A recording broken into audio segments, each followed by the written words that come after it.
And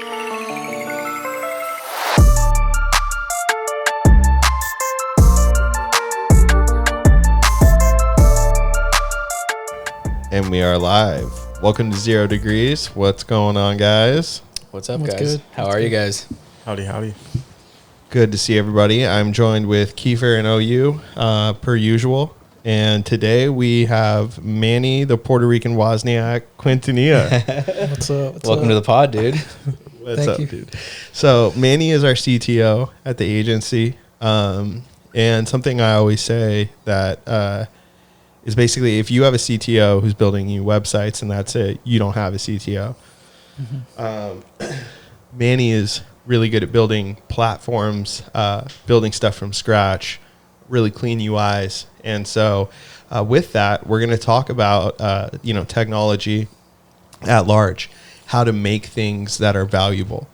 And so first, let's just kind of start off with like the framework of what we look to do when we develop technology based off how we've experienced it. Like I remember when Facebook came out in high school, it was the coolest thing that ever happened. You wanted to be on there all the time. Do you remember when notifications came out and they were red? Mm-hmm. I remember being confused by notifications at first. It was almost like a foreign idea. Wait a second, this thing's notifying me? What does that mean exactly? And one last thing, the hashtag was super confusing at first for me too. I remember that vividly. For sure. I had no idea how hashtags functioned. No. I didn't realize that they would you could click them and it would show all the, I had no idea. And it's amazing. It has literally changed the world, the simple hashtag, but I digress. Yeah, the hashtag is now everywhere. It's it's even on things that happen, without the functionality of it entirely. It's just the aesthetic of it. I couldn't imagine a world without it. Technology is, I said this earlier, it's like good technology should seem like magic. Mm-hmm. It should be like, what the heck was this? I don't know if you guys have seen the movie with the Steve Jobs movie, not the one with Ashton Kutcher, the one with the other guy. I forgot his name. Recently? I don't know. I thought the only one was Ashton Kutcher. Tay, which one? Who is that with? No. It's the one after.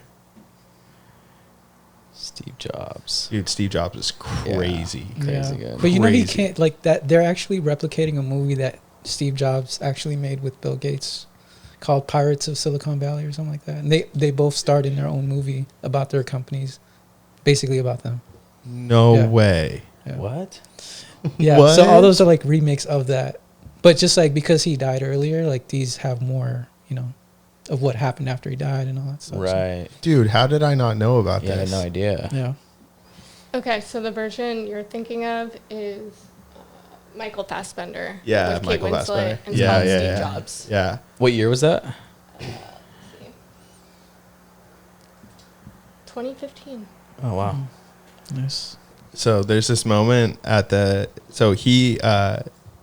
don't know, I'm going to say some spoilers, but it's Spoiler alert. Steve's Jobs, it's 5 years ago. Yeah. It's hardly a spoiler, but Steve Jobs was a very difficult person to be friends with, be in a relationship with, work for, very eccentric, just a gnarly dude. Mm-hmm. And he had a daughter named Lisa who he denied as when she was old enough to understand that he was trying to say that he's not her dad.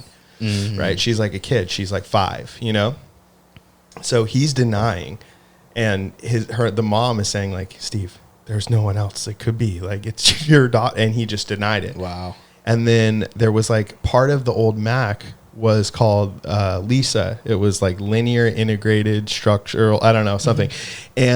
And when Lisa found out about that, there's a scene where she was did you name that after me? And he's like, no, you idiot kid. Wow. I didn't name it after you. It's linear integrated structural architecture.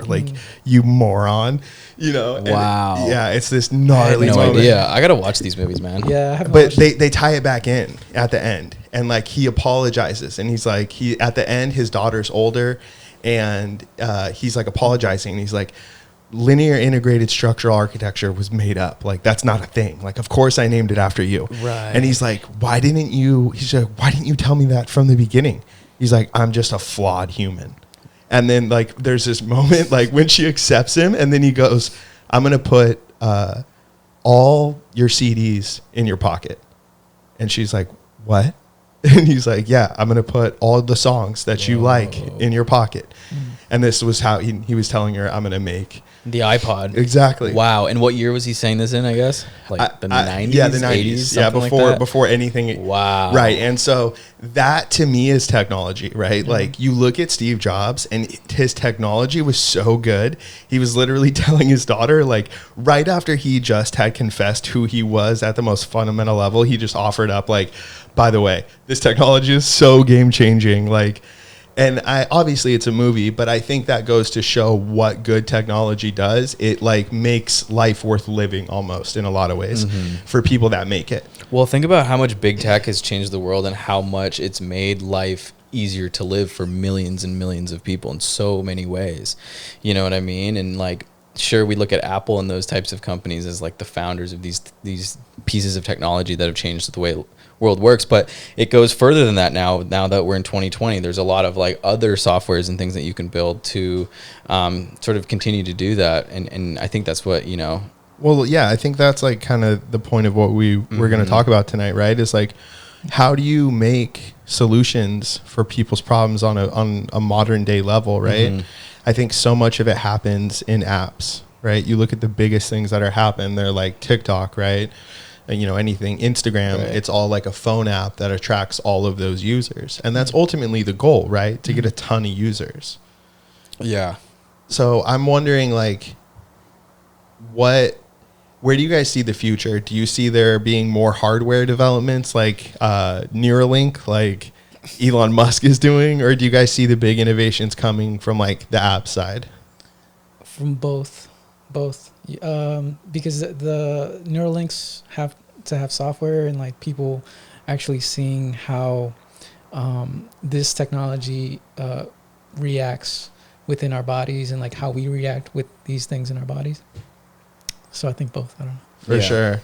And do you think, like, Manny, how far away do you think we are from having technology that can like work really well within the human body? Like, I know you're just like on a software systems level. Maybe like 2100. Okay. Yeah. Oh, wow. Somewhere. Still about like 80 more years. I've heard Neuralink is just like not a very good product. Well, yeah. No, and then that's actually a segue into like what I wanted to ask you too. It's like something like Neuralink where you can like, from what I understand, is like what, download your consciousness, right? I don't even understand. I think it's like stimulating your brain or something, Giving it like like more that. bandwidth? Yeah, I don't know. Okay, so I was thinking more in the realm of like the idea of like Manny, do you know? Bandwidth. Yeah. Bandwidth? It's bandwidth. Okay, Yeah. so it's Yeah. like 5G for your brain. Yeah. Or like Damn. more, like way more than that, like 100 Gs. Okay. You know. Would you ever do that, Manny? Nah. I just Come on. nah. I'm definitely going to let everybody else go first. I'm doing it. I'm going to let everyone else go. Yeah, I'm so Yeah. worried it might mess something up. Oh, Yeah. you mean like when they roll it out? Yeah. Yeah. Oh, for sure. Because what Yeah. about if you're like in this cloud, in nothingness? Like what is that? Like if Right. it fails, like the software glitches or fails. What if you're just born again into like another dimension, but it's the same thing as here, but it's just like Oh, this is like Or worse. this is some simulation shit. Yeah. Yeah. Yeah, there's gonna be some percentage of failure with that, so somebody's gonna get stuck and their software is not gonna fucking cooperate. Dude, good Yeah. point. Stuck in limbo Yeah. for Exactly. eternity, like a lost Yeah, Bitcoin dude. or something. What a great way to die. Like a lost Bitcoin. That's the only way I can Can't get this back. like describe it, I you know, or it's just explain it. Hilarious. Just out there. Yeah, man. And what's crazy is that's gonna happen to someone. Oh yeah, it's probably happening to monkeys and like Yeah, oh, rats for or sure. whatever. For they're sure. Testing on. That's crazy. Okay, so if that's possible, then downloading your consciousness into a piece of hardware to be connected into a virtual world, is that possible? Do you think something like that's possible? Anything is possible. Yeah. It's just like we just have to wait. Would you want to Yeah. live forever? So, like at a conscious level with no body or like a virtual body or I don't know. I think that's I think there's like I think it's kind of cool we've been given like one life, right? And like Yeah. you have that time period to do whatever your thing is. And I think you look at people who are at the end of their life and they don't have that fire anymore To keep moving. right so like in order for it to be effective, your conscience would have to go into a virtual arena where there was rewarding shit and there was fun things to do. And like, and I guess maybe that it would be there, but then you have to think like, when does it get old? And what do you do? Do you just Right. opt out? And can you quit? Like, Right. And is like there actual rage quit? it's Yeah, nah. You ain't getting your money back like that. That's definitely not going to happen. for sure. Whoever is operating that server has a strict no refund. You can't, you try to charge back and the credit card's like, yeah, you just can't do it. Yeah, no get back. Dude, Wait, that- like what does, like people usually they just want to live forever because they want to be with family. So this whole idea of like extending your consciousness into like the cloud is to solve that problem Right. and like to reunite with your loved ones or whatever. So if that's what you want to do, like I don't know, I think you guys should have like your time now and then that's it. Like, Yeah, it kind of gives more meaning to everything that you're doing. In yeah, your day because when if you're there's a like, oh finite- well, I can spend time with my dad after I die or whatever, you know what I Right. mean? And then you just good forget about point. that, and then like Oh. There it is, Manny, dude. Yeah. That's such a good point. That It would is a good point. it would like take the you'll point. just hold everything off until for Yeah. the next round or whatever. It'll take the meaning out of life. Mm-hmm. And I think that's something that humans are going towards, right? Because Mm-hmm. the people are going to be able to live such a better life in the virtual world that they're going to go back to the real world and be like, fuck this. Yeah, 100%. This is so lame. 100%. And then they're just going to sell their souls to being essentially a server. Yeah, but I think that has to happen after you die, because it's like if you're alive in this virtual world, your body's eventually going to die if you don't, like, let's say, leave your living room and you're stuck in this virtual world. I think you have to actually, your consciousness would actually have to be downloaded to something for it to make sense and work, because you would ultimately just die in a matter of days without But food or like, water. what is consciousness though? Like, what is that? Yeah, Is it just it's like a a great little question. electrical- Scientists still don't know. It's a great question. So, I mean, you look at the brain, right? And it's essentially dendrites and neurons. And there's connections and they're firing just so fast. And that's like the amount of shit that we actually know about the brain versus like all the functions it actually has, not even close. Not even close. Not even close. So the idea of So uploading. do you think we haven't reached our full potential of like creativity because we don't understand like the full potential of like how we can use our brains? Yeah, I think Yeah. most people never realize how creative they are because they never push the boundaries. I think it's easy for life to make you believe that you can only do a certain amount of things and you're supposed to do X, Y, Z. Mm-hmm. And I think the only time you do really cool shit is outside of that, for sure. And then, but the question is, how many people go outside of that? How many people have the balls to really step out? Yeah. And I don't know. I mean, when did you guys decide you didn't want a normal 9 to 5? When I got one. Yeah, for real. Yeah. First day I was like, I'm out. You know. So, Manny, I heard the funniest story about how you left your previous agency. Dude, can you tell that? You can say no if you don't want to. It's I mean, so Just funny. leave names though. out. I don't know. It was just like decisions of hiring certain people that weren't qualified for their jobs, and then those unqualified people were put in high positions, and that kind of just messed everything up for other people. And I was just like, yeah, there's other places that I can go where people are like just as skilled as I am, where I can learn from instead of like someone who doesn't know anything that is learning basically on the job. For sure. Yeah. Yeah. And I think that's a lot of people. I look at the people that you were, I mean, it's amazing. You, once you get into to like requiring developers, you learn very quickly how many people are just all about like charging a ridiculous amount and doing the bare minimum. And it's like, it's overwhelming. And then you meet someone like you. Like, how many developers do you work with, and what countries are you working with right now? Man. Well, right now, about 6, and like not like full time. Which ones? I'd say where they're from. Yeah. Malaysia, India, and Pakistan are like the main ones that usually have good rates and stuff. So That's why you. but I've worked with them for so long. I've like built that relationship, and also I've gotten to know their skill level like very well, Right. and like what I can send them in terms of like scope, because some developers are good at a specific thing, so I'll send them work to that basically complements their skills. So you're like a full stack developer. Yeah. So like, so I understand like usually what is involved in like back end, front end, just, planning out the architecture of these applications, and starting those conversations with them.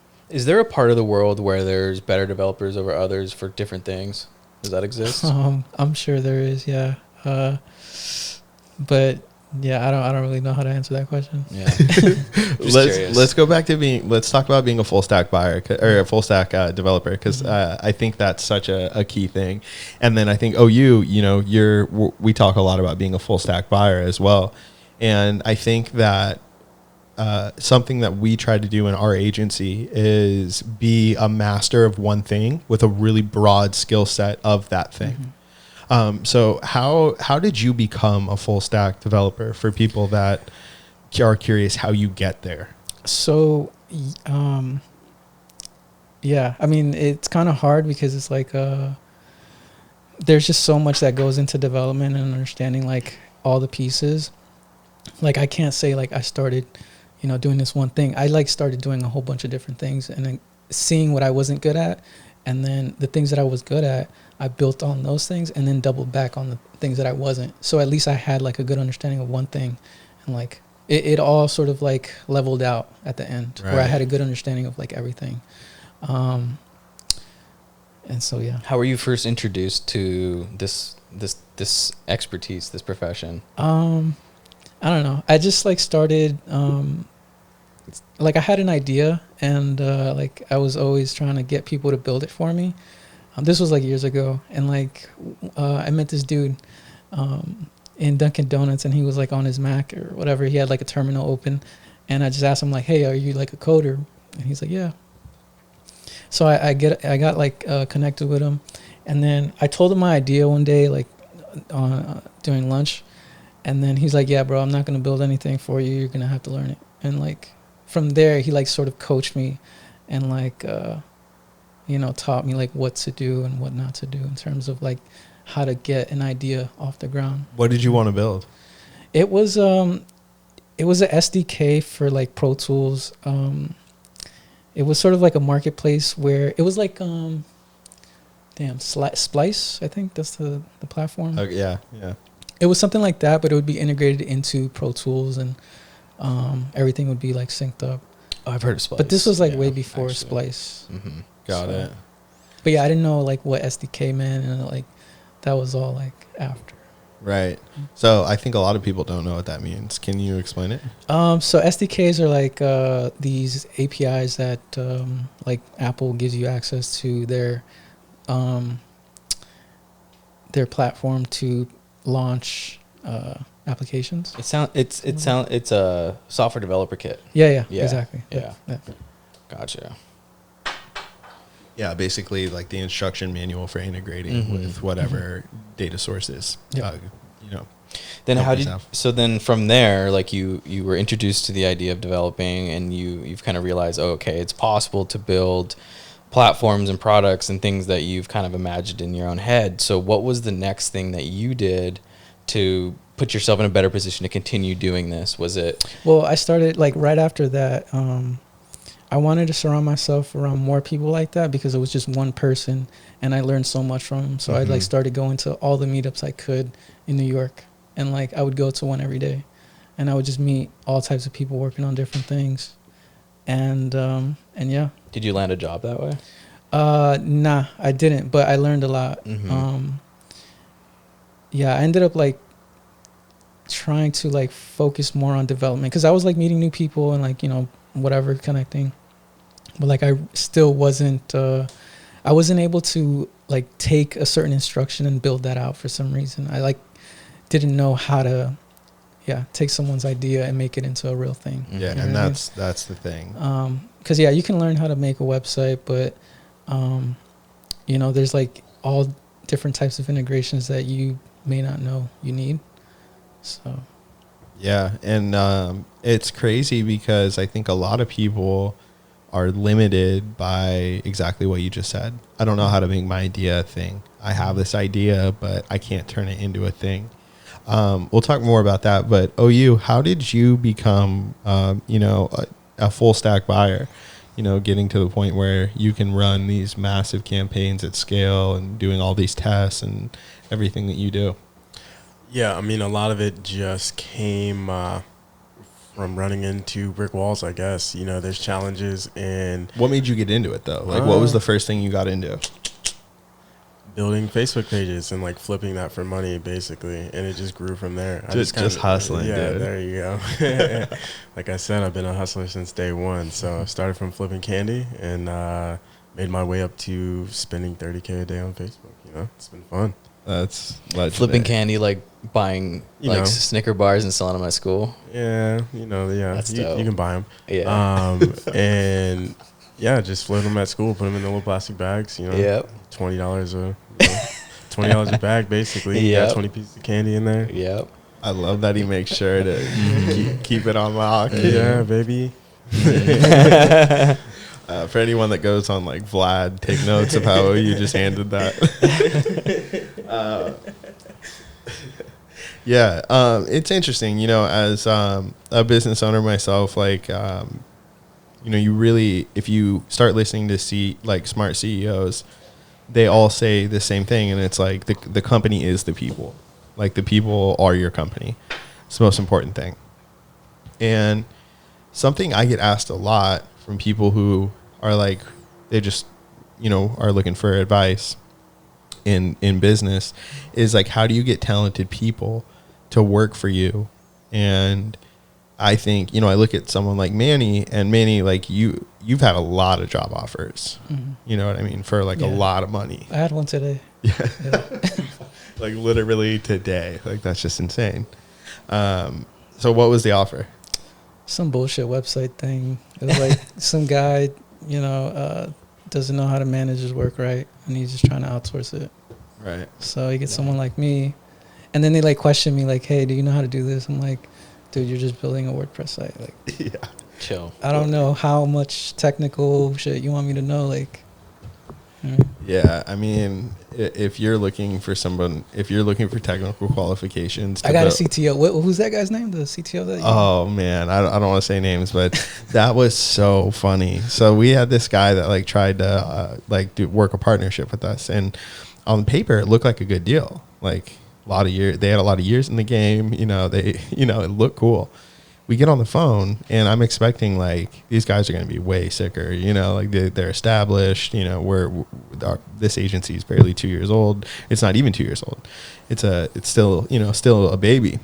And we start talking about what we can do with Facebook ads, and he gets it, and he's like, all right, well, right on. Well, I see how you could definitely help our services. How can we help you? And I was like, well, what do you guys do? And he's like, well, we're really good on the tech side. And he starts like going off about him and his CTO and all this stuff. And I'm like, oh, for sure. So like, what projects is your CTO working on? He's like, oh, dude, just all kinds of websites. Like, I'm like, that's not a CTO, dog. I can build websites. Like WordPress is very easy. And I think a lot of people it was just shocking because I saw like how low the bar is in a lot of areas. And few agencies take their money and build platforms like we do. And so something that I've been thinking a lot about is how to make technology useful. well, first it has to solve a problem that people are willing to either pay for or, go out of their way to use. Right. It has to solve a problem. Everything has to be problem centered. The biggest reason supposedly that startups fail is that there's no market demand for whatever their product is, which is crazy. Because it's a lot harder to create a market than it is to jump into an existing one. And I think like it's kind of like that 0 to 1 thing that we were talking about earlier. I think a lot of people have that intention to do 0 to 1, but then realize, okay, wait, I'm trying to build a market and a platform. I'm trying to do this and that. And I think that's probably why I would say it fails. Yeah, building 0 to 1 is the hardest Yeah. thing out there, right? It's building something from nothing, right? It's like, and I think a lot of businesses, they're 1 to 2 type companies. And what I mean by that is they can increase sales. You know what I mean?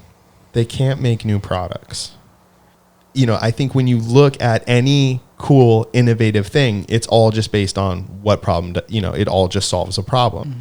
And then then you have to make it useful for people. Mm-hmm. Get like developing platforms. I'm glad that like I didn't know what I didn't know when I got into it, because I doubt I would have pulled the trigger. Mm-hmm. Like ignorance is bliss. But a little then bit. that's the issue a lot of people have when they're starting anything. 100%. They don't understand where to start, Yep. or like they don't know how to, like they have everything, but they don't know how to put the pieces together. They'll have the right people, they'll have the right idea, but they don't know how to, communicate, so that it works. Dude, getting a company to work together is an art. It is a communicative art. Mm-hmm. Like it all comes through communication. It all comes from vision. Yeah. It's insane. OU, what would you say, as a media buyer, what would you say is like, what do you look for in a company? How can you attract good media buying talent? And for business owners, how can you evaluate that talent? You got to reward people for good work. Yeah, that you definitely have to show that you care about your employee, and you want them to be there for a long time. Because media buyers can find work everywhere. People need paid traffic, and if you're a good buyer, people will pick that up, and you'll be able to land contracts left and right. But when you have an opportunity that is worth it for the long run and for both parties, and it makes sense, you tend to just attract great work. And those people have good networks. They know other good media buyers, and they know other talented people that could provide value to the company. It's crazy. Getting into media buying is hard, but once you're in, it's like contracts just... Yeah, they fly. I mean, you got to be good at it, though. You got to be good at it. You got to be good at it. Yeah. I asked Manny earlier, I was like, what's like the number one thing? Like, how does, Manny, Manny gets all these offers. Like, why does he choose to work here? And the first thing he said was like, look, you got to get to the top of your field. Like, you got to be the best to attract the best talent. Mm-hmm. And that's so true. So many people want to like hire the best to help them get there. Yeah. Mm-hmm. And that's not how it works. No, definitely not. Yeah. How does an owner find the best? Like, what are those things you look for in this field? Like, what would you say? Okay, so this is interesting because like all three of you, there's been like moments where early on when I met you, where like I like pulled you aside one-on-one and was like, yo, you're special. You have a calling. Let's get this. I want you on my team. Like Manny, with me and you, it was like in that backyard, remember? Yeah. And then Kiefer, it was like the second day I was working with you when you had no experience. And then OU, that was like, dude, the way I hired you is like the stuff out of movies. You know what I mean? I've heard that story. It's pretty wild. Crazy. Like I had OU, I placed him at another place for another agency or another company for a year. And then, was like, hey, there's going to be a time when I have everything ready. And when that time comes, you got to go. I call him up and. Do you think finding that and knowing that is that something that's sort of instinctual, or is that something that's kind of developed? Like if you're a small agency owner out there, is that something that you just kind of have to have from day one, or is this something that can be developed? Yeah, that's a great question. Okay, so it can be developed. Now, for me, I luckily had it before I even knew, right? And that was just one of the things that I'm skilled in. Now, I have a lot of other shortcomings that I've had to like battle. And you guys, I'm very like, I tell you guys about it, right? I'm very like open about that. But the one thing that has gotten people to stick with me is like I have a vision for something massive, and I'm like unyielding or uncompromising with it. Like I'm not going to do anything but that, and I'm going to make that happen. And so I would say people can learn how to see those people once they start putting the right energy to attract those people. Like when you quit, like, you were talking about this at dinner the other night, but when you quit at your previous agency, can you tell people how you did it? Just bounce. Like, I don't know. What did you tell him? Nah, that peace sign and running emoji. Yeah, that's what you sent. So HR, you sent an email and all. way. Oh, yeah. Yeah. That was how you told them you were leaving. It was I a did peace that sign. right before I went to bed. I was like, That was your 2 week notice, was a peace sign and runaway emoji. There was no 2 week, bro. Fuck that. I'm the same way. They Fuck that. they woke up the next day and Like- learned they lost another employee. And So- like if you lose Manny, like you that and for Brutal. and like you, I know you, dude. For you to be at that point, they must have like it was just like a whole slew of shit that I seen. Exactly. I was like, it wasn't worth Yeah. it. But I did prep one of the developers there to sort of, take my role if I did decide to do that. So I didn't like just bounce without prepping someone because like the developers that I work with, they were like my homies, so I didn't want to just leave them. Yeah, I feel that. like that. So But that's what happens when you have a company, but you don't have vision, right? Even if you're making money, you're going to have super talented people like Manny who are forced to leave like that because you have no vision. Well, I mean, I think it well, also the vision was there, but I think it just became too too big. like too watered down. Like it was just we were just going off after like the low budget clients and sort of stretching that out. Mhm. And at scale, I don't think that Yeah. is I mean, I've had experience with seeing agencies get to a point where like the vision seems lost among everyone else in the company besides the top 4 or 5, maybe or first 10 employees or so. The ones that got into those really good positions, maybe bought into the company, got some equity Right. early on, those Right. types of people.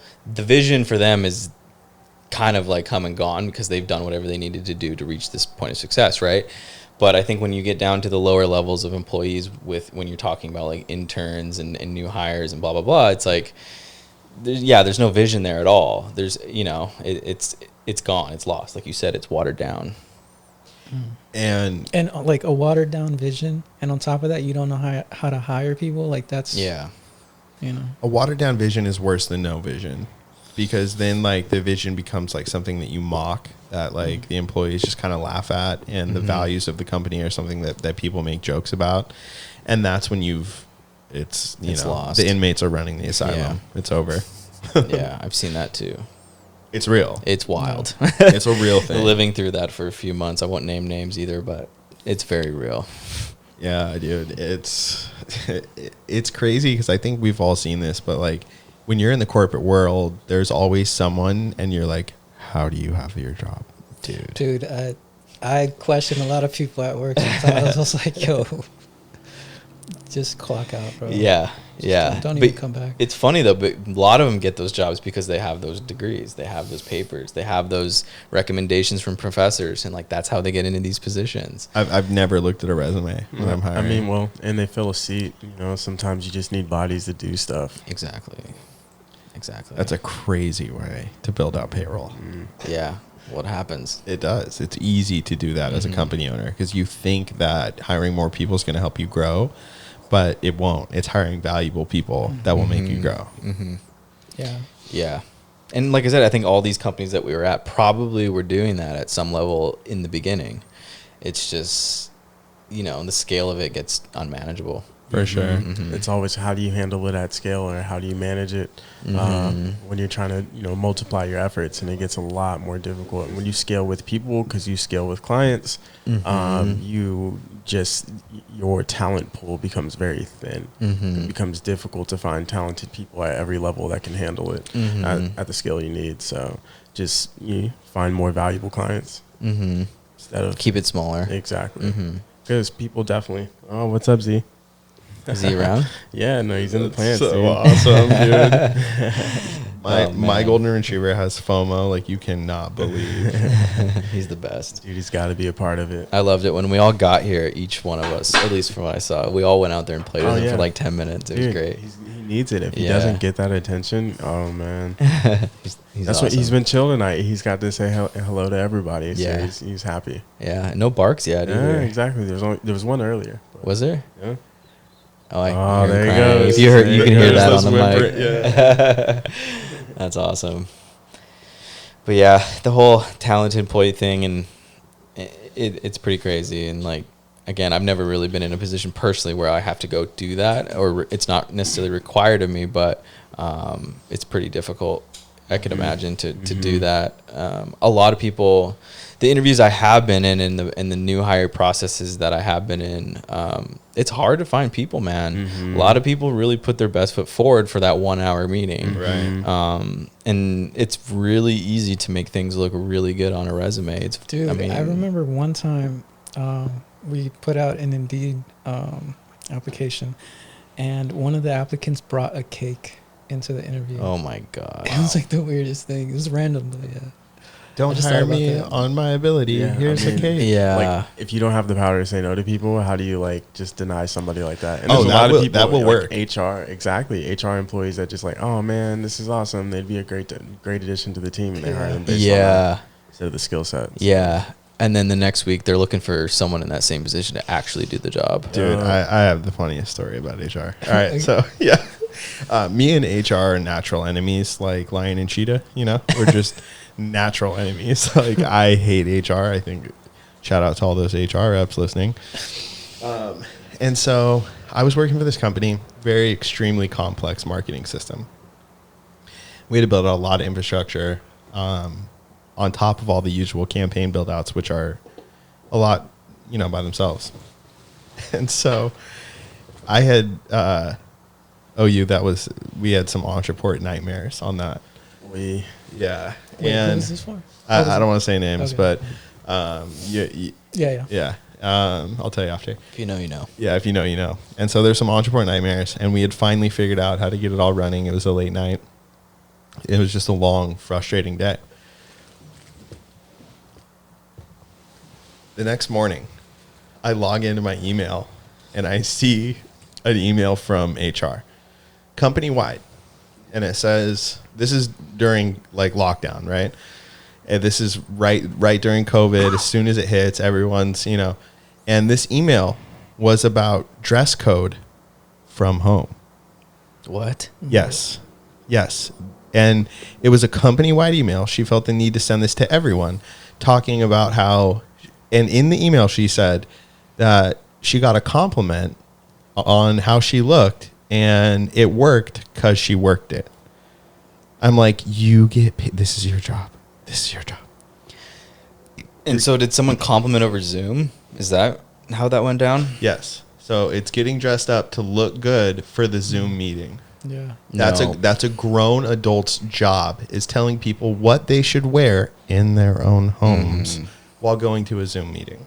That's just adding another decision to the day. Like, that doesn't need to happen. That's Yeah. why I wear the same thing every day, man. Yeah, like- Facts. Amazon, what up, Jeff? That's why all of the company merch that I've made is the most basic. You can wear it every day, normal. Yeah. I mean, it's 80% of the time I don't even turn my camera on anymore. It's just weird. There's like this awkward like exchange that happens at the beginning of every Zoom. I only turn on the camera for people I know. Yeah. I mean, if you're going to judge me on what I'm wearing at home, that's fucking brutal. I just thought it was funny that was someone's job. Yeah. Like, their job was telling people that they should not wear sweatpants when working from home. Like, that has no bearing on what you do.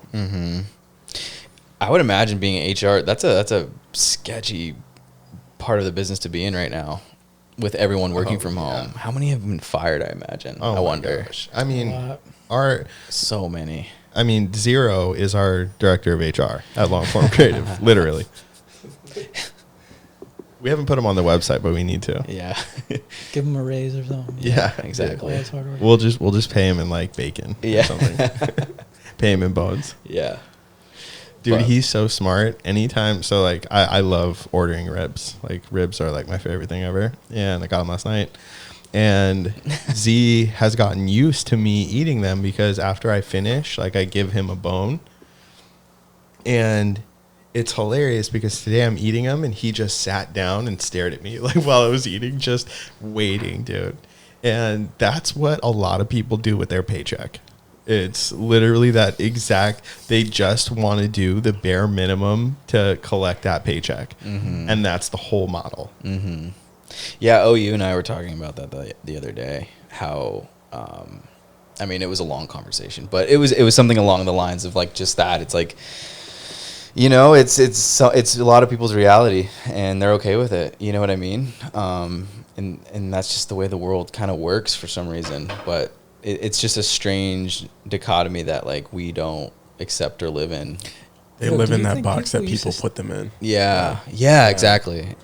Do you think people stayed after work when like the whole industrial revolution was happening, like, or did they all leave at 5?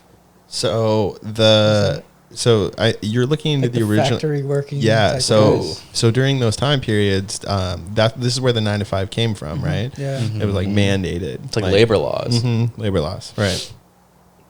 And so that was to prevent employers from like setting the market where it was like you have to work 60 hours a day just to be considered to be hired here, you know? And all employers were like that. So it was just abusive, super abusive. And then you had a lot of people that were paying so little, they would pay you in like company coin, and you could use that company coin to like go buy booze from the company store. And yeah, gnarly. Not kind of. I see why Not you said yet. that, but not even close. This was like just taking advantage of people. Yeah. Oh yeah, The of coin- course. yeah. I'm not comparing the intention When behind the company crashed, the money's worth nothing, and those people don't have. Exactly. Yeah, no, I dude, it's understand. I gnarly. understand. It's Exactly. crazy. And the company controls the exchange rate, so Yeah. you're like buying booze with company dollars. It's messed up, Yeah. right? That's like Disney dollars. That still exists, right? Dude, that's Disney brilliant. dollars. Yeah, that's brilliant. Yeah, they have their own currency and everything. I mean, they have so much Disney. stuff on their like campuses, though. It's like it's a whole world. Yeah. Yeah. I can see why. Yeah. It makes sense for a company like Disney Yeah. to do those Disney dollars just because people will hold money in their account, and then that becomes a float. Oh, Yeah. That they can just pull out of. Manny, I wish we Wow. had some practical use for that float idea. That's a really good idea. We should apply that to Yeah, something yeah. we're doing. We'll talk But about going back to your original question about like workers in The the 9 to 5 factory, thing. yeah, your question was, did they stay after work to continue yeah, working? like that whole process, like transition into like the whole digital revolution part that we're. So the living in now. digital revolution I really look at is like the rejection of that 9 to 5 model entirely, right? It's the 4-hour work week by Tim Mhm. Ferriss. Love So Tim Ferriss. yeah, he's awesome. So Mhm. I think that's like, and then on the other side, you have people who are driven to make things, right? Like you have people like Zuckerberg who are just driven to make things. And he made something that was so valuable out of thin air. It's 0 to 1. It's the ultimate definition of 0 to 1, right? Mhm. And so I think those people, like, what is a work week? You know? Yeah. Like Zuck. It's just continuous. It doesn't It's stop. your life. It's your life. Yeah.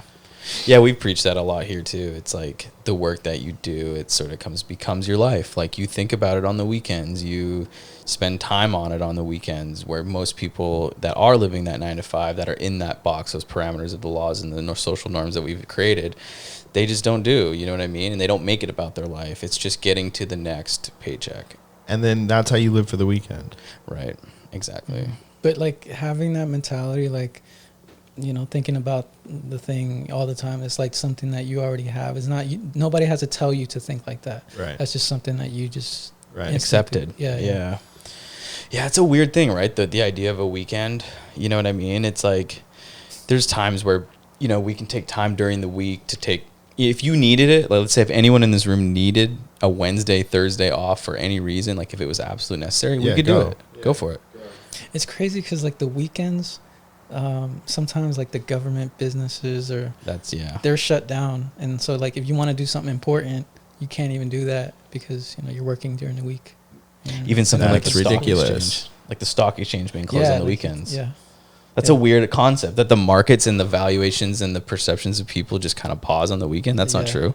like the world stops. Yeah. for 2 days. That's of- why are we still living in that way? I The mean, world is 24 hours. Yeah, I Yeah. get why markets close, but Why is that? Yeah, I- explain that. I would assume so. It provides some stability. Okay. Because if you're just having free hours, all trading all the time, you would have Somebody's going to take advantage. someone's gonna, and it would just I be. mean, they do that. they do that Yeah. anyway, Regardless. right? Yeah. They do that anyway. But I feel like I don't know. It's like maybe the model was set up that way just because of how it used to be, and now it's so It must have been, because back in the day they weren't using technology to trade; they were actually Right. trading papers and yeah. stocks. But I Right. think with the invention of technology, it's like when you're trading contracts. From what I understand, it's trading a group of stocks on an imaginary contract that exists in the ether, right? And you're just trading that at a certain price, and that's how you make your money. Why can't that happen on Saturday? Yeah, it can, but it's usually on like blockchain crypto stuff because Right. crypto trades Right, that's what I mean, 24, though. 7 days. But it's just an interesting thing that we've kind of done. It's all moving, and I think right now you see a lot of states that see the functionality of crypto and are starting to like make state, and that really blurs the line between fiat and crypto, right? Because that's literally fiat and crypto. Well, I think fiat. I think crypto has more of a like. It's actually more valuable than fiat. Fiat's just like a faith. so. Fiat, fiat is people say is what it's worth Yeah. based off the government. Yeah. And Ouch. crypto is based off the market. Yeah. Crypto is like based on computation and like actual math, and that other thing is whatever. Yeah, the other thing is Fake like, value. we think your state's worth this much. Yeah. Crazy. Yeah. There's always been multiple exchanges though, because you still have like currency trading, like forex trading has probably been around for a very long time. So there's just been different markets that have different time periods that you can trade them within. So maybe that's why they established these time periods and weekends, is so that you can go float somewhere else and move your money and just take advantage of both sides. Yeah. So just Huh. Yeah, I've heard a lot of people trade in Asia in the middle of the night. There's people in America. So that do that all the there's time. markets open Yeah. all around the world. It's just like, I don't know. There's So I guess pauses you there. can just trade whenever. Yeah, Like, sure. you know what I Yeah. mean? Yeah, but you can't trade wherever in any market, right? Yeah. You can trade. You have to There's a reason for it. There's a reason for it. I'm sure. Yeah. We're just We're not just smart not, enough. we're not finance guys. We like to be. Oh well.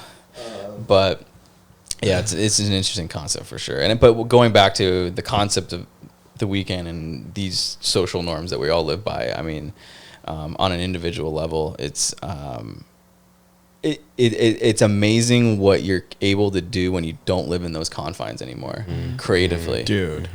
It is Dude. absolutely amazing because life you back. are free from the social bullshit that you have to do every single day. And this is not to be like antisocial. That's not it at all. I like to be social. I like to talk to people, blah, blah, blah. It's just, for some reason, those frameworks just limit your creativity, it zaps your energy. You just don't want to do anything more. They reward you just enough to keep you around.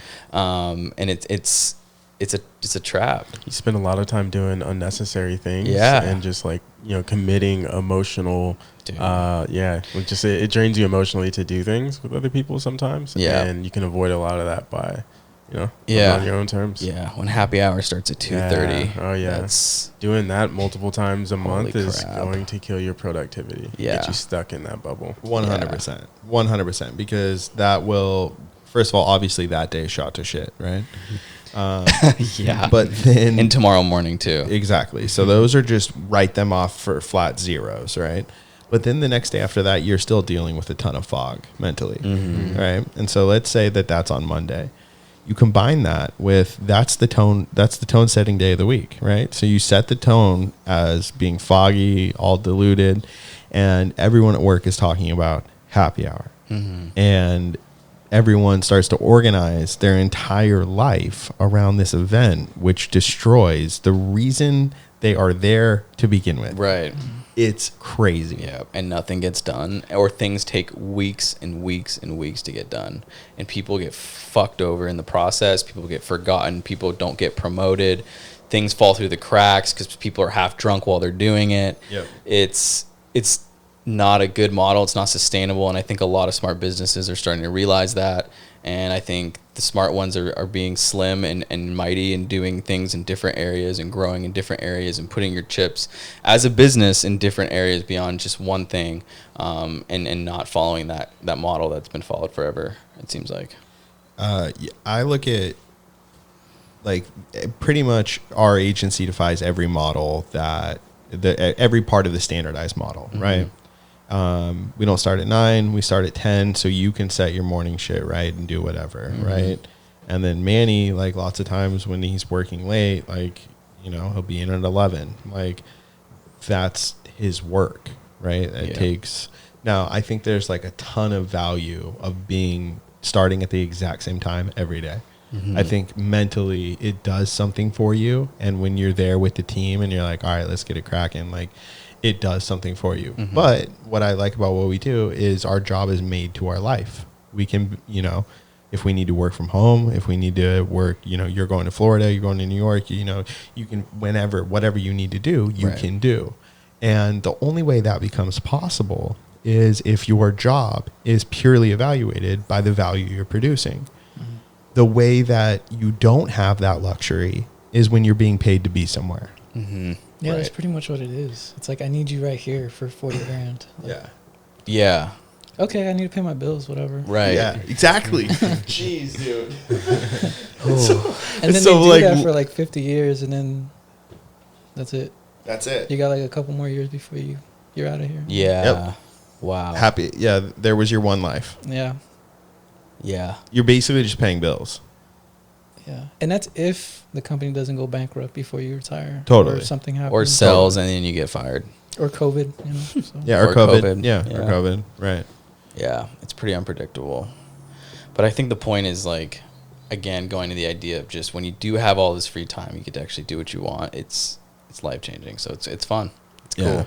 But even if you aren't in that situation currently, it's just like really prioritizing your time and Mhm. figuring out, like, you may think you don't have time, but you definitely have time. Everybody has Oh, 24 dude. hours in the Yeah. day, and it's just like Mhm. really how do you prioritize the free time you do have around the thing that you want to do in life. Mhm. If you Making think time. about that for too long, you're doing Mm-hmm. nothing. Yeah, yeah, yeah. Just Mhm. do. Mhm. Mm-hmm. Well, it's just like, instead of, you know, watching, again, it's that classic crap. It's like, instead of watching 3 hours of Netflix, like, spend an hour reading Yeah. or something different. Or even, It's like- as simple as that. It's crazy. Replacing Netflix with watching YouTube videos on learning a new skill set. Dude, that's the biggest too. thing. Yeah, put So- that shit on 2X, baby. I love, don't get me wrong, I love Netflix as much as the next one, but like too. watching CEO videos is the best thing in the world for Mhm. me. Mm-hmm. CEO video? What? Yeah, dude, just videos of super good CEOs talking. Yeah. Oh, yeah. Those dudes are so interesting. Yeah. Yeah. They always have, like, every single one of them will have this like unique way of thinking that on one subject that I'm like, that is sick. Yeah. But that can happen at any level, no matter where you are, right? If you just need to figure out how to start copywriting and, like, what is copywriting? I like writing. I mean, we've had employees that kind of fell into that too. They're like, well, I've enjoyed writing, and now they're writing for us. And it's like, that's not what they came on board for originally. So it's like those types of things, when you start questioning, you can really, like, spending your time more wisely on things that you need to learn or that you should learn, just to better improve your life. Otherwise, stop complaining. Yeah, for sure. Especially on social media. You get what's coming to you, basically. And the world is changing at a Yeah. very fast rate. And if you don't adapt, you know, it's like if COVID was a wake-up call, really, it's like the writing on the wall at this point for a lot of people. Some people got bailed out. A lot of people didn't. A lot of families were decimated. But it's like, if you're still standing, look around, you know, Mm-hmm. and get your butt in gear. I saw a couple posts of this like lady, she started a handbag business during COVID, and she was saying everyone was like telling me that I shouldn't have done this, you know, I shouldn't have started a business selling handbags in the middle of COVID, Mhm. you know, and like she just mailed her like, you know, 3,000th handbag or whatever in the first year, you know, just doing like buku sales. Yeah, well, it's because it's like what we spoke about the other day, man. It's like there's still people working out there at home that are making those salaries, 60, 50, 70, 80, $100,000 a year, still spending money. Right. That shit's very real. What Right. COVID did was just screwed over the poorest of the poor Yep.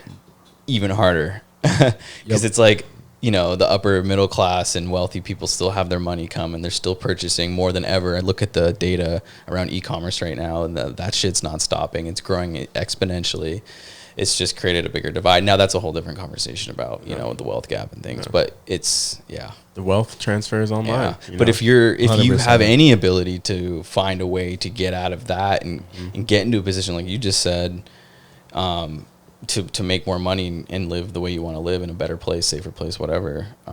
I mean, now's the time. For sure. And the internet's vast, dude. You can go Yeah. look at anybody that's doing what you want to do and study other people that are also successful. Yeah, it's crazy. And then you can really just learn from like what Jordan's doing with CEO videos. You can learn so much Mm-hmm. and just really start to piece together your own like path. Yes. Like, how do I get there? I How gotta do I start do watching this? Podcasts. Yeah, Yeah. bro. Becoming Podcast. better. I Yeah. mean, Manny, that's like, it's super interesting, bro. Cause like me and you are we're like deep in some projects right now. And, I'm looking at how much money we have, how much money we got to spend. It's a tough game. It's a balancing act. It really is. And one of the things that I think would be really cool is if like you're so smart that if you went in and like read that book right there by Steve Jobs, like that Steve Jobs book. Okay. Oh yeah, dude. Like I haven't even read all of it, but reading biographies of super smart people like inspires you, bro. Yeah, for sure. I think the last bio I read was Ayn Rand or something like that. But that was like a while ago. Damn, bro. Yeah, so that's Yeah. like 17-year-old angsty intellectual. Like now, like Ayn Rand is like, No, I shouldn't have to help bios. anyone in society at No, all no. but me. Yeah, that was a weird one, but that was the last one I read. Okay. But I do have like other ones. But like real biographies, not like Yeah. people's life recap on you. Yeah, I think that one's Yeah. Walter Isaacson. Who's Yep. the author? Yeah. Yeah, that's like the quintessential Jobs. He was really involved with that process, and Walter Isaacson talks about it in the intro a little bit. But like you read about that dude, oh my god, psycho. Yeah. Psycho. I want to. Psycho. Yeah. Like people hated him. There were times where like he would release like a new iteration of the Mac, and like not credit any of the developers, right? And that he's famous for that. Like Damn. he wouldn't credit any of the developers that like sold, like just worked their fingers to the bone for this guy. And that became like a huge rub between him and Wozniak. And like Wozniak is like what made Steve so successful, right? Because Wozniak made the product and then Steve sold it to the world. And then, he did a lot of like really, really gangster shit with because he got ousted by, what was that? Tay, what was the former Pepsi CEO? Can you look this up? John Scully. So John Scully was the former CEO of Pepsi, was brought on the board with Apple. He didn't fire Steve Jobs, but that's how the legend is told. He basically, like, the board tried to get Steve to go in another direction, and Steve would just not yield despite literally everyone but him wanting to go in this direction. And so it led to him being fired as CEO. He then started his own company called Next. And I think only like really tech nerds know about this, but it was an all black computer, and it was like aesthetically, it was like a cube, all black cube. He took a bunch of money in funding, and like his first year posted like massive losses.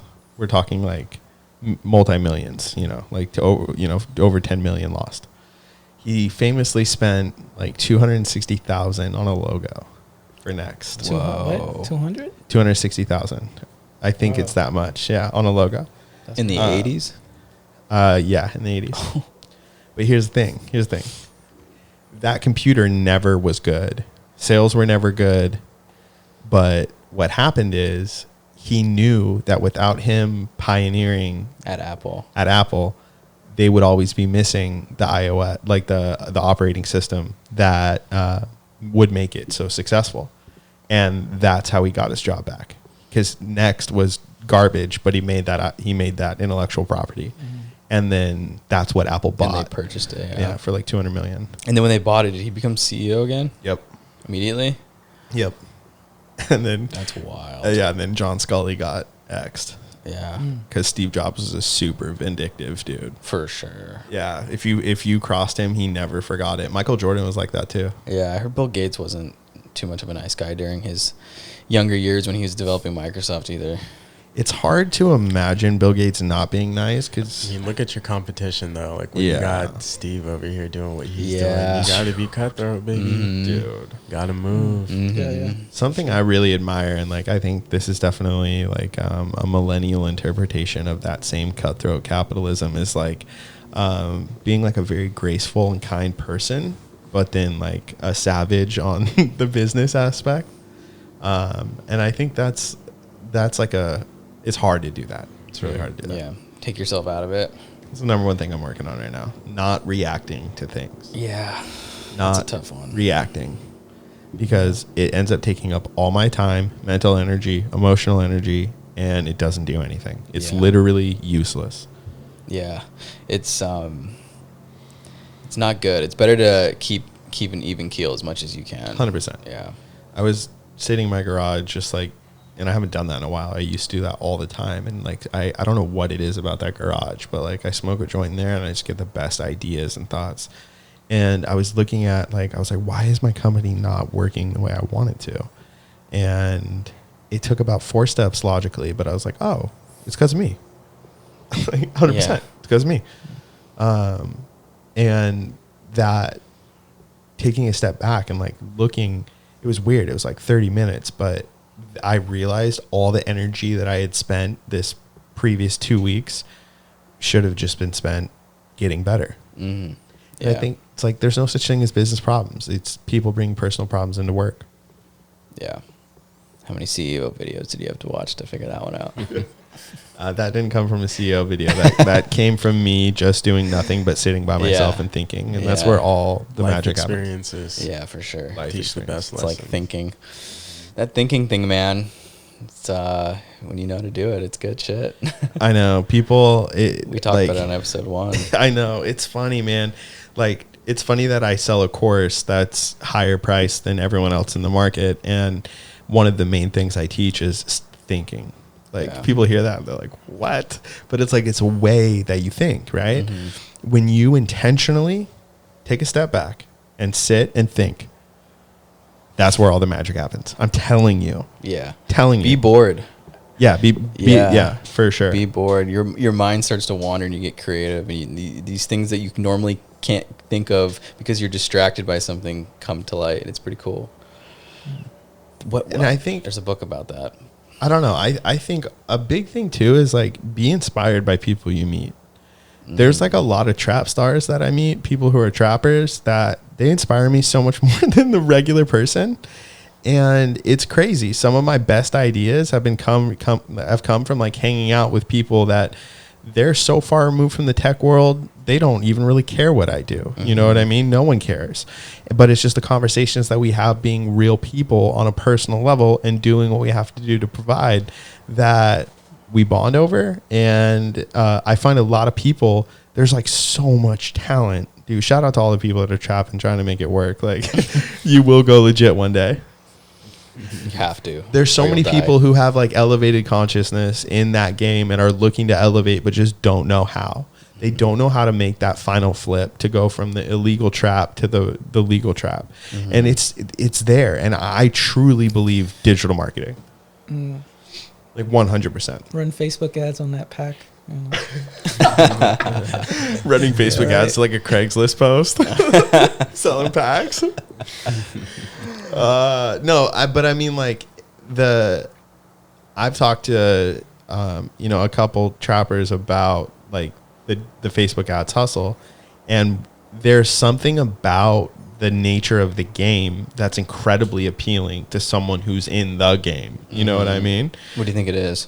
I think it's that cash. Flipping a dollar. Yeah, exactly. That flip. That hustling flip. mindset. It's like crack. It's what got me and you. Yeah. Once you see you can print money, dude, it's just like, You're right.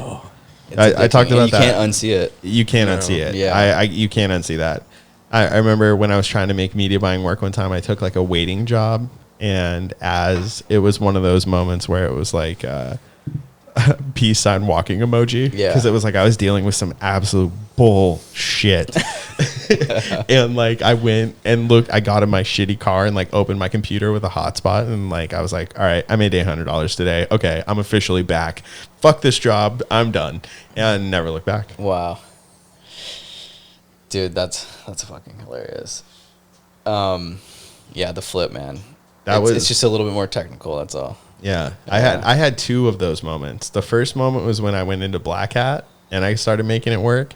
And then when I went legit, it was so hard at first that I had to get a 9-to-5 to support it. Yeah. And then once I finally realized, like, I'm like scrounging for like a $75 night after tips, like, yeah. No, and it's like, yeah, like you said, you can't unsee it, man. I think that's why I stayed in so interested in it when I first saw it back in the day when I first met you. Yeah. Because I would see the numbers for the first time. I think it was the first time I was ever really exposed to that kind of thing. And I was like, holy crap. I didn't fully understand it, but I understood it enough to know that, like, okay, I need to somehow continue to do this. Right. Right. I think for me and OU, it was the first time we had access to $1 million. Yeah. Yeah. And that's like a crazy thing. When That you is a see, crazy when you thing. see that extra comma, you're like, wait, what? Yeah. You know what I mean? But then in the ad world, like that's nothing. You know, we're spending millions a month. Mm-hmm. It's crazy. Yeah. Well, at a certain point, it doesn't feel like real money. I mean, I think that's almost a good thing. You know, it literally is just a P&L, points on the screen. It's just points on the screen. Yeah. Mm-hmm. That attachment issue, a lot of people have money, doesn't exist after you get here. Or it goes away. Like For you sure. develop a different relationship with it. For sure. Because you see it spent so like frivolously. Yeah. Damn. Oh, struggle.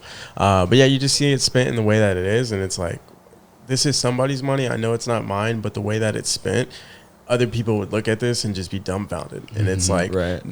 there's money everywhere. You just need to know how to find it and what to do to put, like, what things to put together to bring money to you. Well, dude, To I look collect at it. how we collect spend on ads, and sometimes it's my money, sometimes it's Yeah, not, yeah.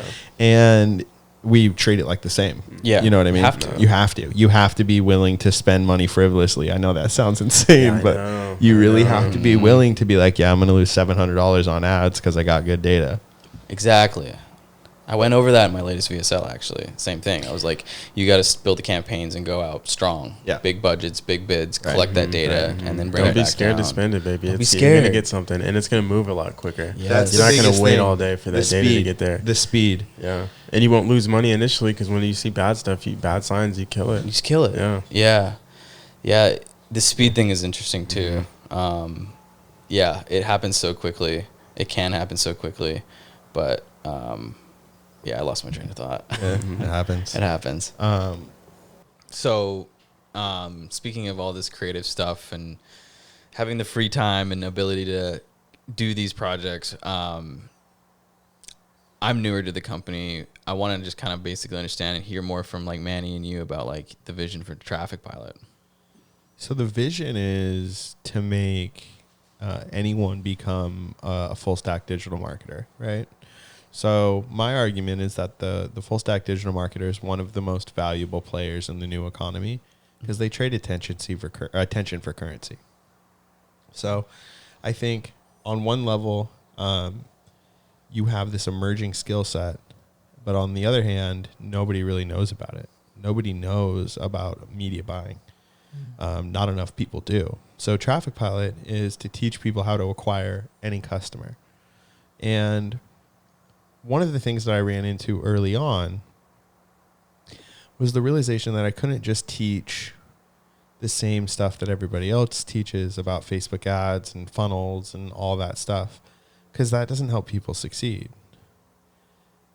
The reason people don't succeed is because they're not the people that they need to be. And I know that sounds tautological, but it's true. Like, a lot of people lose a lot of great opportunities, or a lot of people will act in a way that causes them to not open themselves up to the right things in life. And those things on a long enough timeline cause failure to become inevitable for that person.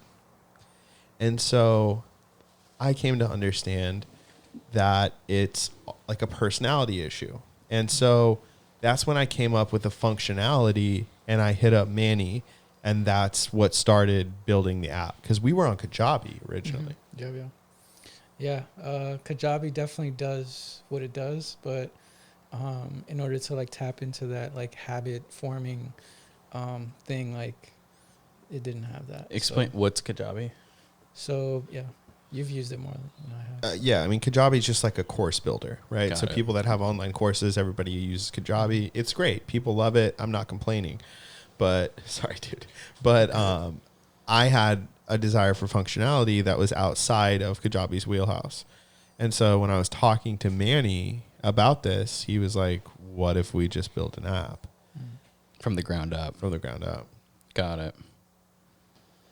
And then that developing that app was a whole nother thing. Mm-hmm. The app does not even look close to what it used to look like from the MVP till now. I mean, it's still MVP level, but it's crazy how many sessions, like some of the most valuable stuff that we've done have been like sitting with me and Manny sitting there with it on the screen being like, how do we make it better? Like you said that the other day, like it really inspired me. Like, I feel like Traffic Pilot just needs more. Yeah. And I just knew what that meant. Definitely. I think more value for sure. Like we're already giving them like way more than anybody else, but we want to give them even more. Yeah. And that extra more is like making their, like once they get the skills that they need, like making their processes even better after. Not just like after the course, after you finish it, it's not like you're not done with us. You still can like 100% use this as a resource. Lifetime with the tools. customers. Exactly. Right. And that's, I mean, that's the model, right? Or lifetime yeah. value, right? Value. So Yeah. Lifetime customers yield the highest Highest lifetime lifetime value. value. Yeah. But Yeah. yeah, man, making that thing, I think a lot of people get into the course game and they're just like, I want to make that quick money. I didn't need the money, really. Mm-hmm. I wanted to make something that was truly unique and valuable. I'm glad I didn't know the cost up front. Seriously.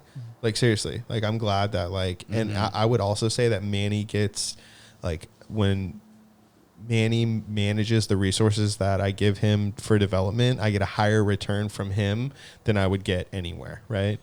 It's amazing that the prices that development gets quoted. API integrations that cost $40,000, Yeah. Yeah. So how's this process been for you as a developer? Like, what kind of growth have you seen in your skill set with this project? A lot. I mean, there's just a whole bunch of ideas coming from Jordan at one time, or just on an everyday basis, that you sort of have to like filter out what will add value and what won't. And if something won't, we have to figure out how to make that valuable. So like, and then translate that into code. And so getting better at that with Jordan, because Jordan has like his whole communication, Yeah. there's There's a lot of drawbacks to working with me, is what Manny's trying to say in a very nice way. but it's fun too, because we're building something that like people can, it's going to change people's lives, like if they really commit to it. So Right. I think going through all this stuff and like learning how to become better at what we do, and at the same time building this thing. Yeah, it's like really kind of restructured how I think about my day. It's definitely restructured about what I think productivity is. It's crazy. Yeah, I think just for me, like I've worked more now than I've ever. I mean, I've always worked like 7 days a week, but now it's like I'm working 7 days a week. Yeah. Like week. Even Yeah. in those moments when you're not in Like front when of I'm a in screen. the shower, I'm thinking about it. Same. When I'm about to go to sleep, I'm thinking about it. Same. Like I'm just trying to like figure out how to make it better. Yeah.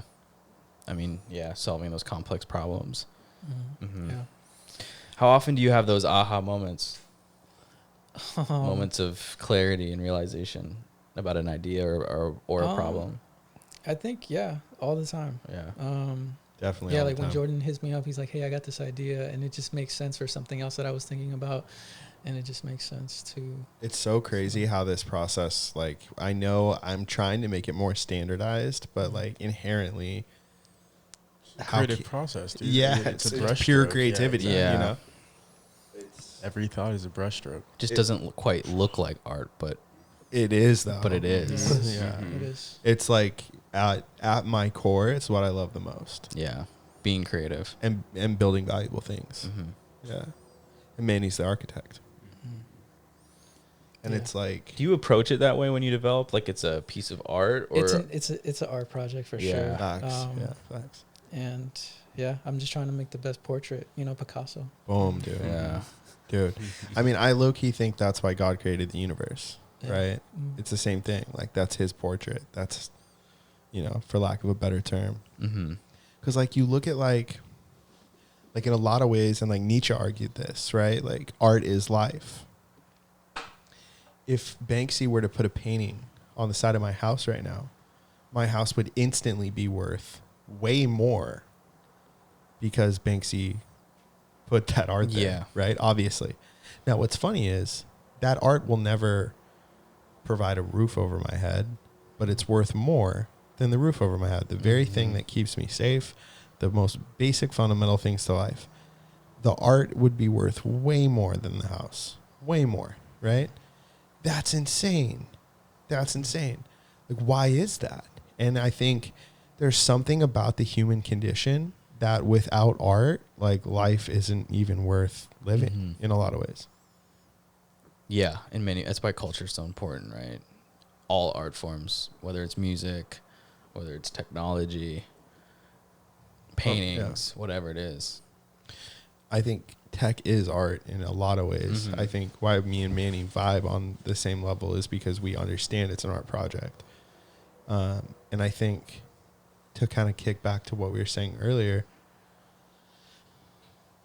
that's how you get the talented people to work with you. That's how you get talented people to work with you, is when you're driven to make something valuable, 0 to 1, and something that truly solves real problems, right? Problems that affect millions of people. It's magnetic. It's magnetic. People fuck with it. It's like, you've been a hustler since day one, but you just said you work harder here than you ever have. It's like, because you're working for something more than just a paycheck, right? It's way more than the money. It's just that. And I think for so many years, society, like, I just following the normal things that I was expected to do got me to think that, like, I can't change the world. I can't make things that are bigger than me. I can't, I just have to do the normal things. And now that I'm here and I've started to make these things, I'm looking back at, like, how close, and wondering, like, if it would have taken me 3 years longer, would I have, would I have just, like, I mean, it's a testament to the persistence you need to be successful in anything, right? But I think more than that, it's like a picture of, why we do things, And I think that's the only reason I made it, is because I had that why and that drive. And I think that's still the same thing that attracts high level talent to work for me. Yeah, definitely. The why. Because if there's no why, then there's no reason to do it. Yeah. And I always thought that was funny about Google's core value, right? Don't be evil. It's Which funny. they got rid of. It's funny. Yeah, they got rid of it because it was so popularized, right? But that's not a good, that's not good enough. Just to not be evil. It's like, You can kind of get very binary with that if you compare Google and Apple and the valuation of their products, and look at the brand that got people to believe in their why versus the brand that said don't be evil. great point. Fire point, right? You look at Steve Jobs, it was like, I'm solving problems that people don't even know they have, right? No one was like, I can't fit all the songs in the world in my pocket. That was no one's problem, right? But to see, that's like an invisible problem. And, like, I think that's, what separated him from everybody else. 100%. He's seen that. It's like Henry Ford was like, if I would have asked people what they want, they would have told me a faster horse. Yeah. Right. You have to find the invisible problems. It's not and then who said this, or maybe I think it was either Henry Ford or Ray Kroc, the CEO of McDonald's. It's not the customer's job to know what they want. Steve Jobs, I think said that was that Steve too. Jobs. Yeah, I think he Steve said that. Jobs. You're right. It is Steve Jobs. Oh, okay. Yeah. It's not the customer's job to know what they want. Right. And You gotta tell them what they want. I think all the immediate problems have been solved, right? Like food, water, For sure. security, even sex. Like, apps like Tinder make it literally a swipe away. So it's like all of the basic needs are met. What problems are we now solving? And They're more complex, and they're sophisticated. They're more complex, and I think people don't even realize how they're being affected until the solution comes. Yeah, and then everybody says, "Oh, I had that idea," or they Yep. thought about it. It's just Yep. like it was there. It's just nobody's seen it. Yeah, Like, it's nobody easy could to say. actually create that thing that solved it. Yeah, that Um, dude. Yeah, we're working on something Yeah. that everyone's gonna say that about. And it's funny, I think you look at the biggest innovations in the modern era, you look at the computer and the innovations in computing, and then the different device technology that's gotten us to the point where we are, none of it was solving like problems that people knew they had. Mm-hmm. None of it. especially- Nobody came to Mark Zuckerberg and was like, I'm having a really hard time connecting with my friends and family. Yeah. But like he just built something that solved a problem people didn't realize they have. Yeah.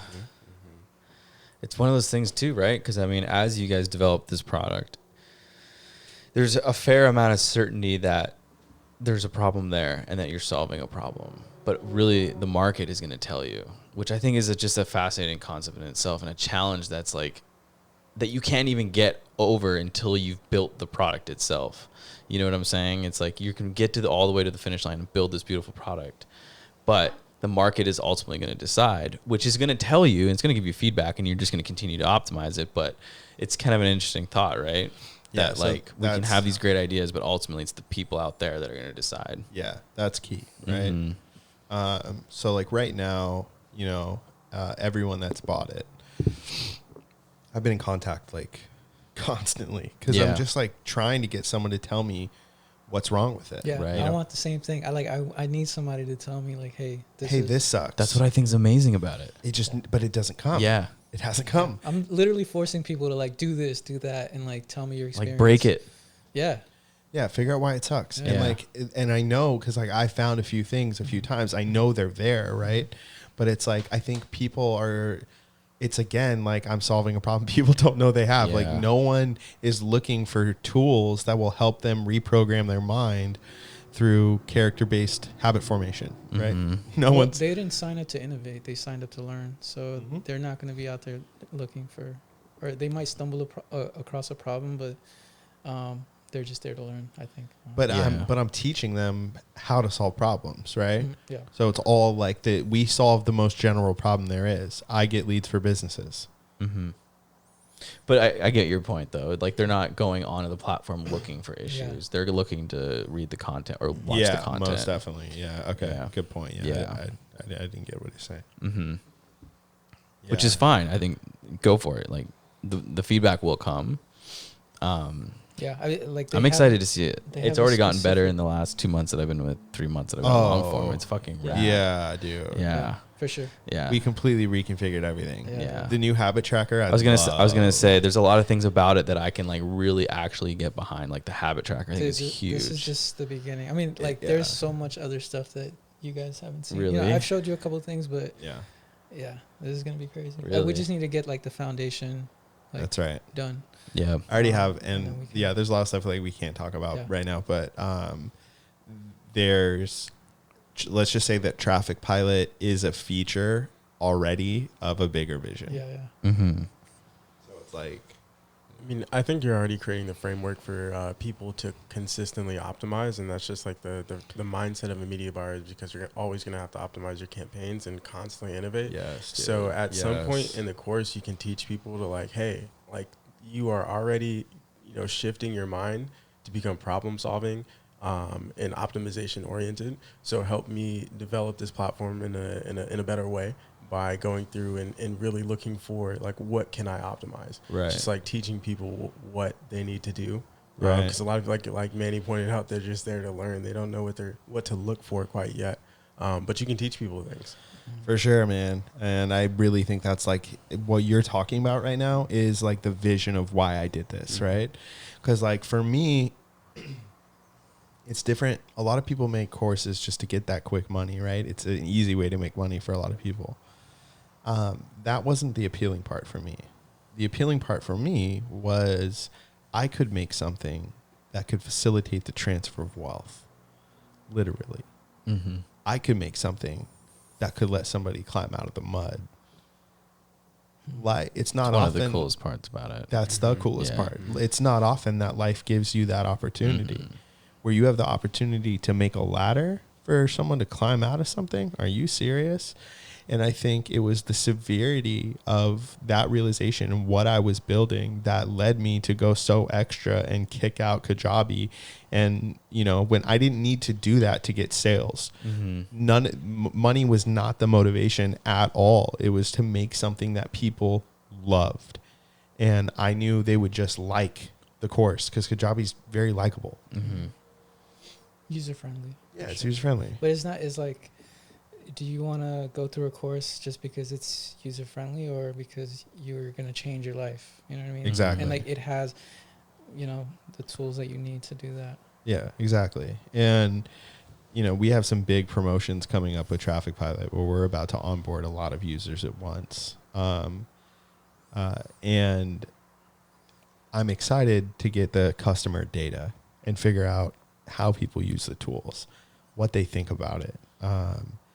I know that this works because I use it in my life. I see OU use it in his life.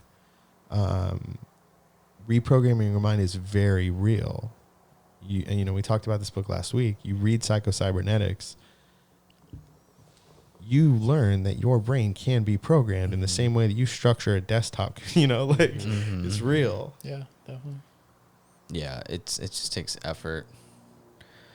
You gotta want it. Yeah, you gotta want it. Right. And I think if you want it, Traffic Pilot will help you get it. It will give you the structure and the accountability that you need to make it happen. Mm-hmm. And that's why for every single course that we sell, we give one away to somebody who's in a tough situation trying to make it out, whether that person has a conviction in the past, if that person comes from an impoverished background, whatever. I just gave the 5th one away.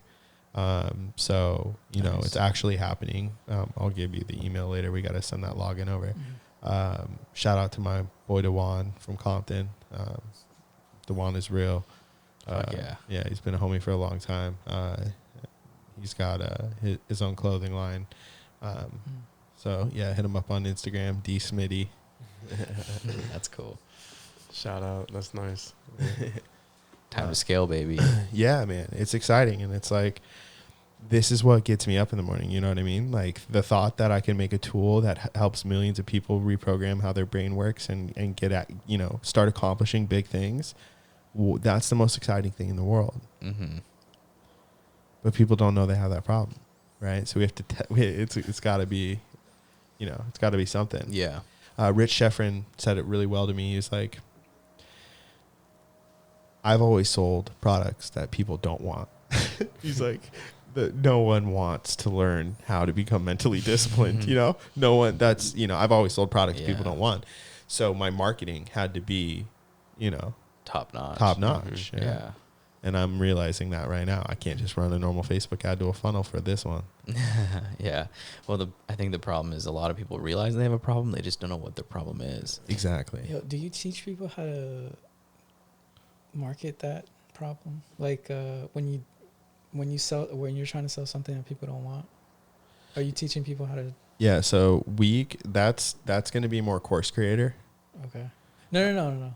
We're not going there. But I'm saying, not. like, I know. Are you in the course? Are you No. teaching people? Oh, okay. No, that's like course creator stuff. Okay. For sure. High level, baby. You gotta pay for that. Yeah, yeah, for sure. So that's like course creator, right? But that's like info product specialized, right? So what the course teaches you how to do, and what Traffic Pilot teaches you how to do, is it teaches anyone how to go out and get high ticket digital marketing clients, right? So you can go from nothing to go get high ticket. If you're already running ads, that's like ideal for you because you're going to learn all the best tactics in the game, everything from Facebook to Google search. We go live every Monday in a private group, and you can subscribe to just the group if you're not ready to invest in the full course for $77 a month, right? Mm-hmm. So, if you buy the course, you get lifetime access to the group, lifetime upgrades, lifetime access to the app. And, we have a lot of things coming, but, yeah, man, I think, the whole thing was cooked up based on the idea that I knew digital marketing was the most effective way to facilitate the transfer of wealth from the established old money guard to the hustlers. Yeah. And you're seeing it on a macro level too. Yeah, you are. I mean, look at Zuckerberg Yeah. and the power and influence that guy has. Right. He built the biggest advertising machine in the world. Yeah. Exactly. And this course teaches you how to take advantage of its ad platform. Yeah. And on top of that, it teaches you how to be a great marketer. Yep. How to learn, like I could go market any company. It doesn't matter what it is, right? I would just know how to do it at this point. I would hope so. I've kind of devoted my life to it. So, but you know, it doesn't matter if it was a restaurant, if it was a clothing line, if it was, now Facebook would be a component in all of that, but it's not the end all be all. Mm-hmm. You know what I mean? Mm-hmm. It's just Facebook's where you go to scale, and you can get huge scale from Facebook, and you got to use the other platforms as well. You know? Oh, for sure. I There's think billions of people on them. I will say, have morals, kids. Don't just go out there doing manipulative things for negative reasons. Oh my gosh, dude! Don't take advantage of Facebook. That's for a great point. Bad ways. You're gonna ruin it for everybody. You're gonna ruin it for everybody. Yeah. And just like have morals. Like, you can do the hustle for real. And if you come from a framework of, I need to make some valuable things for this world, you're never gonna want to take shortcuts, because you get exposed. Mm-hmm. You got to make real things. Yeah. And so man, that's so huge. The quick buck isn't worth it Uh, in the long term. this power is great, so you got to use it wisely. Yeah, yeah. And just don't get your profile dinged. Yeah, that will happen quick. Facebook doesn't play, especially does in not today's play. ecosystem. Yeah. You're out of here. Run So- a page likes campaign and get. And then get swatted for it. It's That happens. oh, bro, it's real out there. Wow. You see in like ad buyers, they like delete the post and shit. Cause like so many people will be like, how do I get this account back? And everyone's like, stop doing shady shit. Mhm. Yeah. But then sometimes, and this happens a lot, you don't do anything and you just get swatted. But I will say, literally higher than 9 out of 10, I get those back. Yeah, you've been really successful. You know what it is. Yeah. Somebody whitelisted his account or something. I don't know. I'm not that successful, that's for sure. Shout out to whatever rep whitelisted my account. All right, well, let's close it there. If you want to learn more, go to trafficpilot.com. We have a free training. You can figure out exactly, what we do, how we do it. But really, doesn't matter where you come from, what you've done before. If you're interested in a life of freedom and you're ambitious and you want to do something, Traffic Pilot is the way to do it. So go to trafficpilot.com, check out the free training, and I will see you guys on the next one. Later. Yeah, Peace. Have a good one.